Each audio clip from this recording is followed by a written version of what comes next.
안녕하세요. 오늘은 늦은 나이에 대해서 한번 생각해 볼까 합니다. 두 가지 예를 들어볼 건데요. 첫 번째는 중경외시를 가요. 어찌하다 보니까 고시를 준비하다가 한 3, 4년 안 되니까 7급 하자라고 하는데 멘탈이 또 흔들려요. 그래가지고 9급을 준비하다 보니까 어느새 나는 무직 35살이야. 와, 나 진짜 늦었다. 두 번째는 고졸이라서 사회생활을 일찍 시작했어요. 근데 대학을 갈 걸 그랬나 하는 후회가 가끔씩 들어요. 그리고 돈이 모이는 속도도 남들보다는 좀 느린 것 같아.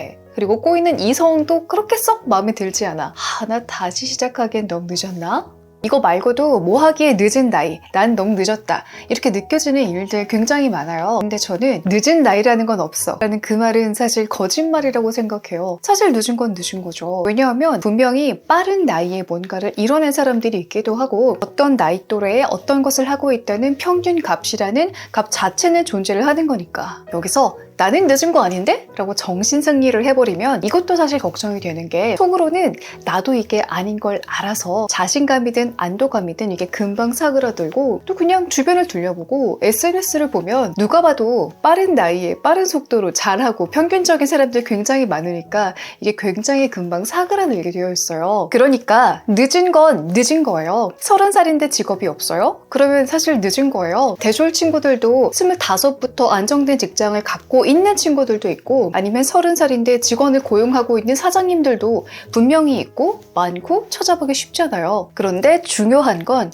늦었다고 해서 모두 다 실패하고 망했다는 게 아니에요. 기차랑 비행기를 한번 생각을 해보세요. 비행기가 기차보다 빠르죠. 하지만 비행기를 필요로 하는 사람과 일보다 기차를 필요로 하는 사람과 일이 훨씬 더 많아요. 판단의 기준은 분명히 보는 입장, 관점에 따라서 달라질 수가 있는데, 어떻게 늦은 나이다, 빠른 나이다, 이거 하나만으로 잘했다, 못했다, 성공했다, 실패했다를 그렇게 쉽게 얘기를 할 수가 있을까요? 빠르다, 느리다, 젊다, 늙었다, 이런 것들과 성공했다, 실패했다, 이거를 바로 연결 지어버리는 이 연결고리를 끊어줘야 돼요. 늦은 사람들은 늦었다고 인정을 해야 돼요. 그래야 늦은 상태에서 뭘 더 할 수 있을지를 생각을 할 수 있게 되고 그런 마음가짐이 생겨버려요. 여기에서 애매하게 남들이 늦은 나이라는 건 없대는데 나는 괜찮지 않을까? 라고 생각을 해버리면 애매한 수준에서 애매한 단계까지만 노력해보고 난 역시 또 안 되나 봐 라고 또다시 좌절의 악순환을 겪게 되거든요. 한번 예를 들어볼까요? 디자이너가 되기에 늦은 나이다 라고 생각을 해버리면 디자이너를 하면 안 될 것 같잖아요. 근데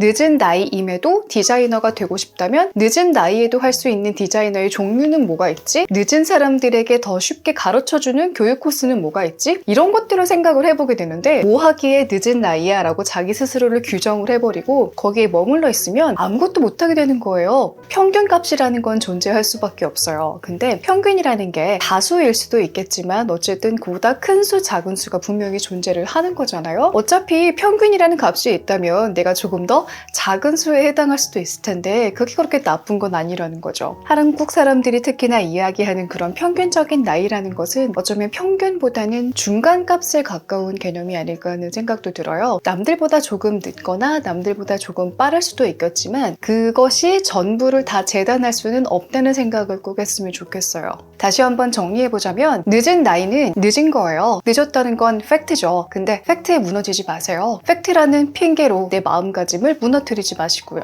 이쯤에서 제 본업인 책 소개로 한번 넘어가 볼까 하는데, 사실 되게 전형적인 자기계발서예요. 비슷해 보이는 말을 한 권으로 딱 굴려버린 것 같은 느낌을 주는 자기계발서인데, 제가 새겨둔 말이 있어요. 사람이 하나하나의 스토리라면 뭔가가 실패했을 때 그 스토리 자체를 실패한 것으로 남겨둘 것인가, 혹은 이렇게 실패했습니다만 그래도 새로운 것을 했습니다라고 쭉 이어나갈 것인가, 그게 굉장히 인상적이어서 기억을 하고 있었어요. 여러분들이 하나의 기나긴 시리즈라고 생각을 해보세요. 막 넷플릭스에 올라오는데 시즌이 한 50개쯤 되는 긴 드라마인 거예요. 근데 그 정도 되면은 분명히 재미없고 지루한 시즌이 몇 개는 중간에 있거든요. 그러면은 지금 시즌은 좀 재미가 없으니까 다음 시즌에서는 조금 더 잘해봐야지, 조금 다른 것을 해봐야지 라고 생각을 하다 보면은 실패했다라는 것에서 길게 머물러 있지 않을 수가 있게 돼요. 이런 생각도 드실 거예요. 다음 시즌이 재밌어지려면 초호화 캐스팅이 있다거나 주인공에게 어떤 능력이 생긴다거나 뭔가